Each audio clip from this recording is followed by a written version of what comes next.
Hey everyone, today we are going to take a look at solving equations by clearing fractions. Learning target, essentially you should be able to take any equation with fractions and create an equivalent equation without fractions. In theory, this would be a simpler equation. Let's take a look at the warm-up. Please pause now, and take a moment to complete the warm-up.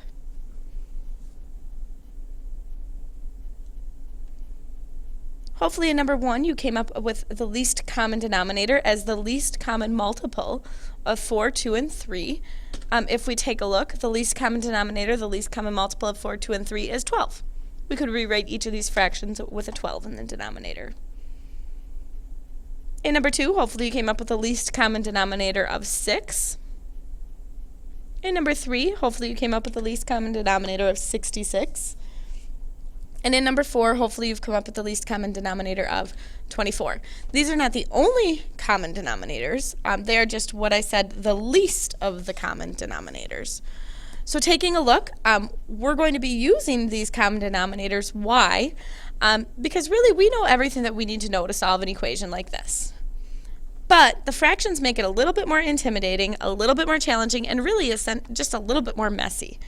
So with one fairly easy step, we can eliminate the fractions to make a more simple equivalent equation that will provide the same solution. Taking a look, what do we mean by that? We can very easily clear out fractions, use the distributive property to multiply both sides of the equation by the LCD, least common denominator, of all the fractions in the equation. For example, that somewhat messy, somewhat intimidating equation we just saw has two fractions. One has a denominator of 2, the other has a denominator of 3. Our least common denominator in this case would be a common denominator of 6. So, determining our least common denominator, we're going to go ahead and multiply that 6 times both sides of the equation. As we do that, remember multiplying both sides means that we multiply each term on both sides. So I have 6 times t over 2, 6 times 1/3 t, 6 times negative 20, and 6 times 14, of course, on the other side. I'm going to look for common factors that I can simplify. For example, in both the 6 and the 2, there is a common factor of 2. 6 divided by 2 is 3, and 2 divided by 2 is 1. In the 6 and 3, we have a common factor of 3. 6 divided by 3 gives us a 2, and a 3 divided by 3 gives us a 1. This provides a more simple multiplication, 3 times t, 2 times 1 times t. When we actually multiply, we come up with 3t plus 2t plus negative 120 equals 84. Like terms, of course, we'll combine any like terms. From here, pretty straightforward. We've done this before. We undo addition first by adding the opposite of the constant. Again, combine our like terms, come up with 5t equals 204. We can undo our multiplication by dividing by the coefficient. Since it's 5 times t, and we'd rather have just a plain t, we can divide the 5 out, and we come up with t equals 40.8.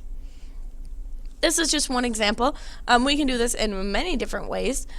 We can take a look at clearing out the fractions in this particular equation. In this equation, again, we have two fractions, one having a denominator of 7, the other having a denominator of 2. Our first step would be to, of course, determine the least common denominator and then multiply that common denominator on both sides.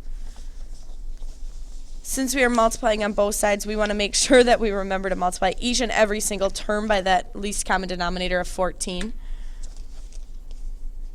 So we can see 14 times x over 7, 14 times negative 2, and 14 times 1/2. Simplify out any common factors that exist, which there will always be common factors that exist. That's why we choose the least common denominator. So that there are common factors. 14 and a 7 simplify out, leaving a 2 and a 1. And on the right side of 14 and a 2 simplify out, leaving a 7 and a 1. We find out 2x, negative 28, and 7. Undo addition, pretty straightforward here. Combine our like terms. Now we're going to be dividing by the coefficient in order to undo multiplication. Since this is an inequality, we're going to have to remind ourselves, do we need to change the sense? And in this case, since we're dividing by a positive 2, the sense does not need to change. If we simplify out our common factors, we are left with a solution set x is greater than 17.5. We can actually use the same method to clear out messy decimals. If we have an equation that looks like this, those decimals can be a little intimidating, especially if we don't have a calculator handy. So we can use the same method to clear out some messy decimals, except for instead of multiplying by a least common denominator, we can multiply by factors of 10, like 10, 100, 1,000. Remember, these are the numbers that simply move our decimal point in multiplication. So in this case, I'm taking a look. I want to find a factor of 10 that will clear out the decimals. In 7.2, I have one decimal place to clear out, so I know that my factor of 10 should have at least one zero. On the right side, in our 1.12 coefficient on n, we know that we need to clear out two decimal places, so we should be multiplying by at least a factor of 100. The 4 doesn't have any decimals that need to be cleared out, so let's go ahead and multiply both sides by 100. Again, that means multiplying each term by that factor of 10, or 100, which results in 720 on the left equals 112n plus negative 400. Undo our addition. Combine our like terms.